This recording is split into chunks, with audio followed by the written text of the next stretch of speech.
Hello, good people of YouTube. Mountbatten here. And today, we have the new Tier 6 Premium Soviet Battleship, the Novorossiysk import to review for you guys today. Now, this is a free ship. You can get this ship completely for free by completing the Novorossiysk service campaign combat missions. Combat missions. They expire in 3 more days at the time of this video going up live. The last stage of missions isn't too bad to get through. We did most of it on the Friday night live stream. That was just me sailing around and chatting to you guys. We got a bit of a raw deal with a string of losses there toward the end with the 35,000 base XP, but we got through it, and we have the Novorossiysk import for you guys. So this is an up-tier Giulio Cesare. The Giulio Cesare, or Julius Caesar's, I will say, to stop murdering the Italian viewers, was given to the Soviet Union as war reparations after the end of World War II. And the Soviets took the Julius Caesar, converted it a bit, upgraded it in some ways, downgraded it in some other ways, and dubbed it the Novorossiysk. Unfortunately, the Novorossiysk did explode while sitting at anchor one day and is no more. But it is in the game. So, this is basically a way for those that didn't get the Julius Caesar to get the Julius Caesar now, but for free, completely. And to my knowledge, it's not out for sale. This is the only way you can get the ship. And the big question is it worth the big push for the final grind? And that's hopefully what I can give you guys information to make your own conclusions to that decision today. So let's go ahead and go through the ship and port. Then we'll jump into a match. I'll give you guys my voiceover review of the ship. I'm still a little bit sick, which is why I sound strange. So I apologize for that, but weather is what it is. So let's go ahead and look at the armor. Armor-wise, if you know the Julius Caesar, it is essentially the same except for a thinner bow and stern. So she has a 16mm bow, 16mm upper deck, 60mm stern deck, and 60mm stern, but with the 85mm and 130mm strip covering the rear. So from the rear, she's actually pretty darn well protected, especially for a Tier 6 battleship. Upper armor belt is 130mm. You do have a 26mm strip right here. Main belt is 250mm with an upper main belt of 220mm and a lower main belt of 210mm. Then you have this nice cheek right here that is 130mm here in the central plate, 110mm here in this upper and forward plate as well. Deck varies between 26mm and then 43mm. Pretty darn well protected little boat, except for the stern and bow. But there's a theme that I think some of you will catch on to here as we go throughout the ship, and I think it's a good theme. Alright, Citadel is protected by a turtleback right there. That's that 220 to 250mm strip we talked about. And there is her Citadel. It is above the waterline. 72mm of Citadel plating on the exposed portion, 40mm on the portion that is below the waterline, and her Citadel deck is 80mm and 100mm there below the turrets. Alright. So, in terms of survivability, she has 40,100 hit points, a little bit less than the Julius Caesar. For those of you that don't know, the Julius Caesar was deemed too powerful to exist and was thusly removed from the game. Julius Caesar is in fact so overpowered that they attempted to up-tier her to Tier 6.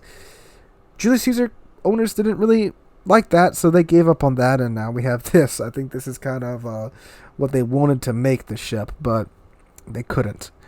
30% torpedo damage reduction, which is actually pretty nice on a Tier 6 battleship. Her guns. The guns are essentially the same as what we have on the Caesar, but the shells have a lower damage on the AP shells. And they have 1.4 Sigma, but battle cruiser dispersion. Noticing a theme here, 16mm bow, battle cruiser dispersion on the guns. They basically took the Caesar, threw it in the battleship formula battle cruiser formula that they've been developing over the past year or so, and that's what this ship is. Alright, so guns have a 30-second reload time, a 180 time of 30 seconds as well with my commander. I do have my commander, my modules equipped, and we'll point those out here in a moment. The 180 time without the commander skills is 36 seconds. Maps and dispersion with the module is 181. Without the module, it's 192, I believe. 17.5 kilometer maximum range. HE shell does a maximum damage of 4,800 and has a 35% chance of causing a fire. Pretty good fire starting chance on what is 10 guns, 10 320mm guns here. With 55 millimeters of armor penetration capacity and an initial velocity of HE and AP of 830 meters a second. AP here does 9,250, which is a little bit lower than I believe the 9,500 that the Caesar could do with her AP shells, but other than that, the guns are exactly the same. Their performance in terms of penetrations, bounce angles, and air drag and such. So there you go. And again, she does have 10. You get 2 sets in the dual turrets, and then you get 2 sets in the triple turrets, both in the front and in the back. All right. AA, she does have improved AA over the Caesar. This is one of the things that the Soviets did do to her. They beefed up her A. They gave her a refit. So A goes up to 4.6 kilometers. And you have an A rating of 45. And from my experience, it's decent. I didn't play the Caesar, so I can't really tell you how that compares to the Caesar. But numerically, it should be better. Maneuverability, she's pretty quick. 29.2 knots with the speed flag equipped. A 660 turning circle radius. 660 meter turning circle radius, and a rotor shift time of 12.9 seconds. That's nice and nimble. Concealment, she has a detectability range by sea of 13.5 kilometers with the commander skill equipped. And she also has one less hill and the quick damage con. Another battlecruisery trait here with her consumables. So speaking of build, I am running pretty much a standard battleship build on her. We have main armaments mod 1 to keep the main battery guns in the fight, as that's the main focus of this ship. Damage con 1 because fires suck and we don't want to catch fire. This reduces our chance of catching fire. Then aiming system mod 1 to help with that main battery dispersion, improve it even more. Which is, well, we'll get to that in the review section. And damage con 2 because, well, fires suck. Now, with the maneuverability of the ship, you could go with steering gears mod 1 to make that rudder shift time even faster. And that would be a completely viable choice. But for me, I don't like fires. And the ship can get up to tier 8. And there's plenty of HE spammers there. So, yeah. I don't like fires. Now, a big pickup with this ship is that you can put Kuznetsov on here. And you have his last stand talent where you pop a free damage con and a heal when your health goes below 10%. That is huge for this ship. And like a big bonus of this being a Soviet ship. So, but we went with preventive maintenance, again, to keep our main battery guns in the fight. I went with grease the gears, which increases the turret traverse time, which for a ship that is as maneuverable as this ship is, it's very nice to have turrets that have a 30-second 180 time to keep up with the maneuverability of the ship. Adrenaline rush, because when we lose health, I like to get a quicker reload out of that. Basis of survivability to decrease the time that we are in fire and flooding. Emergency repair expert is pretty much a must-have on this ship with its decreased heal count and its fast damage cons. You get an extra charge of those, which is something you very much need. Concealment to get our ship a little bit down, a little bit better at tier 6. You know, tier 6, not everything's stealthy there, but anytime you can make your disengagement range, you know, a bit smaller, that's very good. And then fire prevention because, well, fires suck and I don't want to be on fire in 4 places on my ship. And this helps us by reducing the maximum number of fires on the ship and reducing the chance of of the ship catching fire. Alright, so I'm going to go to some gameplay footage that we got on the stream last night, and I'll tell you guys my 2 cents about the Novorossiysk. Alright guys, voice over Mountbatten here, and well, for a free ship, it's a pretty darn good little boat. It is a pleasant surprise. I thought that in order to make the Caesar a balanced premium, they would have to basically murder the thing, but I think they've managed to give the ship its own twist here, which is very nice, which is, well, they gave it the battlecruiser treatment. which is a pretty darn good treatment to give an overpowered premium. Now, of course, the Caesar is probably a straight up better ship than this. If you don't know, the Caesar had a 1.9 Sigma and a maximum dispersion of 227 meters. So with its guns, because these guns do have pretty darn good pens, they pack one heck of a punch. That's quite powerful at tier 5. And this ship is at tier 6. And I think this ship is pretty darn good too, even after all the changes to the Caesar. Now, this of course being a battle cruisery battleship, I guess we can just call it a straight up battle cruiser, because that's pretty much what it is, and it's pretty good. It's a tier 6 ship that's pretty darn maneuverable, which is very, very, very nice. Its guns, despite having a Sigma of 1.4, the battlecruiser dispersion really helps rein in that dispersion. And again, you still have the 10 guns of the Caesar. Those 10 320mm guns that hit like a truck. I mean, shoot, in the second game, which I'm probably playing that for you first here, we absolutely murdered a couple of cruisers at the beginning of the match. And all throughout the games I was playing this ship, I was getting good, consistent hits on pretty much everything I was shooting at. It didn't really feel like it had 1.4 dispersion. When I got told that in chat, I was thinking, no way this thing has 1.4 dispersion. I'm sorry, 1.4 Sigma. Because the guns feel so much more consistent than that. But that's the battle cruiser dispersion getting in there and helping the ship out. And again, when you take the dispersion mod, that shrinks that down even more. It helps out a lot more with getting this ship in a pretty good place.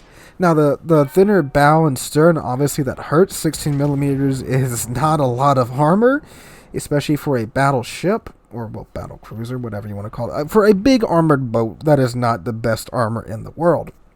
But thankfully, your cheek plate, your main belt, and then your stern, I guess you might call that an icebreaker, your wraparound stern belt, when you figure out how to bait the enemy ship into shooting your belt and those parts of your ship, it's pretty darn good at, well, tanking and being a nice dancing battleship.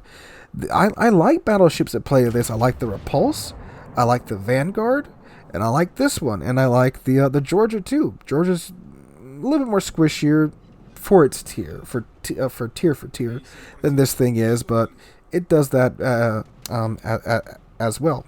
It's a nice, fun playstyle. It's good at staying at longer ranges. 17.4 kilometers is a really good range for a tier 6 battleship to have. And the thing is, the guns are still pretty darn accurate at that range. Most tier 6 battleships, outside of 12, 13 kilometers, good luck. But this thing can really keep up with it. Now, besides that, what else is the ship good at? Well, it's nice and maneuverable, good for dodging torpedoes. You can push cruisers pretty confidently that you have almost similar maneuverability to a lot of tier 6 and tier 5 cruisers that you will be seeing. And again, you have guns that can definitely punish them if they pull out in front of you.